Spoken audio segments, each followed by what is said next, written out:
332 BC, in the heart of the Mediterranean stands an invincible city, Tyre. Surrounded by the deep blue sea, its massive walls rise 45 meters high into the sky. For centuries, no army could conquer this fortress. But today, a man stands on the shore who refuses to lose, Alexander the Great. He has 30,000 troops, but not a single warship. Alexander makes a vow. This city will fall.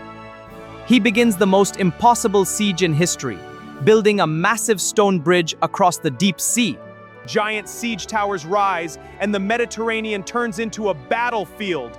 The invincible walls of Tyre are finally starting to shake under the pressure. Did Alexander actually pull off the impossible?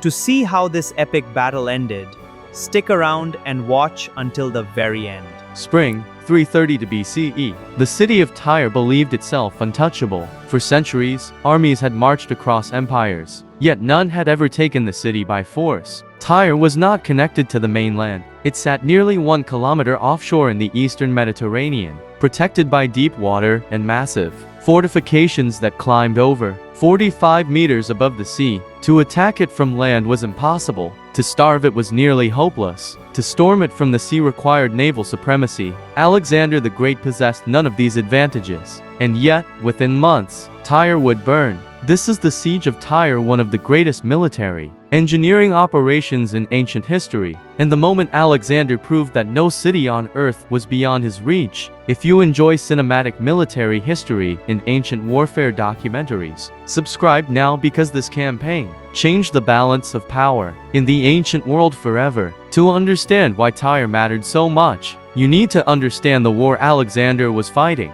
In 333 BCE, at the Battle of Issus, Alexander shattered the army of Persian king Darius III. It was one of the greatest victories of his career. But defeating Persia in battle was not enough. The Persian Empire still controlled the sea. Its navy remained powerful across the eastern Mediterranean, supported by Phoenician ports and experienced sailors. As long as Persia dominated the coastline, Alexander's invasion remained vulnerable. Persian fleets could strike his supply lines, raid Greece, or trap his army deep inside Asia. So instead of chasing Darius inland, Alexander turned south. One by one, the Phoenician cities surrendered. Byblos submitted peacefully. Sidon opened its gates without resistance. The coast began falling into Macedonian hands. But then Alexander reached Tyre, and everything stopped. Tyre was not just another city. It was the wealthiest and strongest naval power in Phoenicia. Its harbors sheltered Persian warships. Its docks repaired damaged vessels. Its sailors were among the finest in the Mediterranean world. As long as Tyre stood, Persian naval power survived, and the Tyrians knew it. When Alexander demanded entry into the city to sacrifice at the temple of Melkart the god, Greeks associated with Heracles, it was more than a religious request. It was a political statement. Accepting Alexander meant recognizing him as ruler of Asia.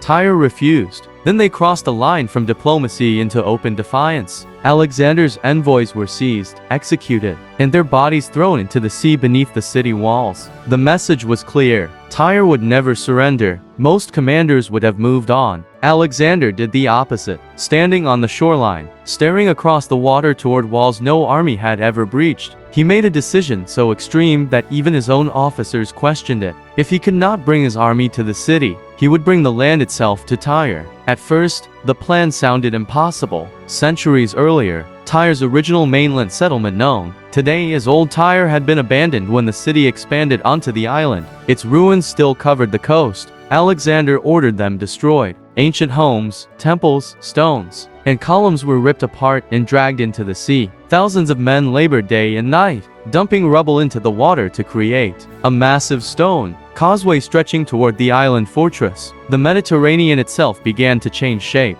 Slowly, meter by meter, the bridge advanced, and the closer it moved to Tyre, the deadlier the work became. Tyrian archers unleashed constant fire from the walls. Warships swept in to attack workers. Missiles crashed into the labor crews building the mole. Alexander answered with siege towers. Gigantic wooden towers, some nearly 50 meters tall, were rolled to the head of the causeway. Catapults and ballistae mounted on top rained stones and bolts toward the city walls, giving Macedonian workers cover as they pushed farther into the sea. The siege became a battle of engineering against endurance. Every stone laid pushed Alexander deeper into commitment, because once the causeway began, failure became impossible to hide. If Tyre survived, Alexander's aura of invincibility would shatter before the entire eastern Mediterranean. The Tyrians understood this perfectly. Then came their counterattack. One night, the defenders filled an old transport ship with pitch, sulfur, timber, and dry brush. They set it ablaze and drove it directly into the siege towers. The explosion of fire was catastrophic. Flames raced up the wooden structures. Macedonian towers collapsed into the sea. Equipment burned. Workers fled. Months of progress vanished in a single assault. For the first time during the siege, momentum shifted. Tyre believed it had broken the invasion, but the attack taught Alexander something important. Tyre could never be defeated by land alone. As long as the city controlled the sea, it could be supplied forever. Alexander needed a navy, and now the political consequences of Issus began to work in his favor. Phoenician cities that had already surrendered began contributing ships to his campaign. Sidon provided experienced crews. Byblos offered war galleys. Then came the turning point. The kings of Cyprus abandoned Persia and joined Alexander's side, bringing more than 120 warships into his service. Almost overnight, Alexander transformed from a commander without a fleet into the master of one of the largest naval forces in the Mediterranean. More than 200 ships now sailed under his command. The siege changed completely. Tyre was surrounded. Phoenician squadrons sealed the southern harbor. Cypriot fleets blockaded the north. Macedonian assault ships closed in against the walls, while catapults bombarded the defenders from both land and sea. The Tyrians fought back with remarkable determination. Divers swam underwater to cut enemy anchor cables. Fire arrows streaked across the sky. Naval raids attempted to disrupt the blockade. Alexander adapted constantly. When divers cut ropes, he replaced them with iron chains. When siege towers burned, he rebuilt them larger and stronger. When the walls resisted bombardment, he narrowed his focus to a single vulnerable sector along the southern defenses. That was where the final assault would come. Massive battering rams mounted on ships hammered the walls day after day. Iron smashed against stone. Again.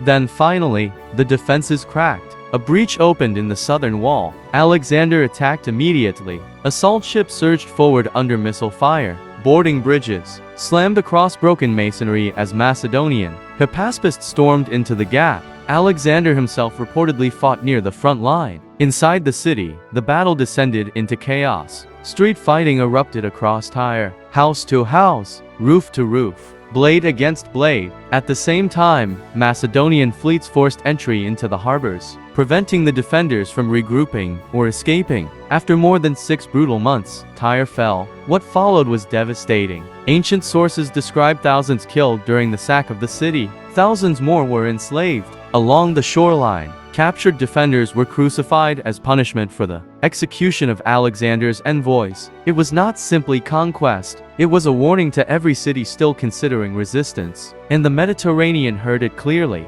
No fortress was safe anymore. The fall of Tyre changed the entire war. With the Phoenician coast secured, Persian naval power collapsed. Alexander's supply lines across the Mediterranean were now protected. His army could advance deeper into the empire, without fear of being cut off from Greece. Soon after, Gaza resisted and was destroyed. Then Egypt surrendered without major opposition. Alexander entered Egypt not as a conqueror, but as a liberator. He was crowned pharaoh and founded the city that would bear his name, forever Alexandria. But the greatest battle was still ahead. Far to the east, Darius III was rebuilding the Persian Empire's final army. Cavalry from the plains of Asia, elite infantry, side chariots, survivors from earlier defeats. One last massive force gathering for a final confrontation. And soon, on the plains of Gaugamela, Alexander would face the full strength of Persia in the battle that would decide the fate of the ancient world.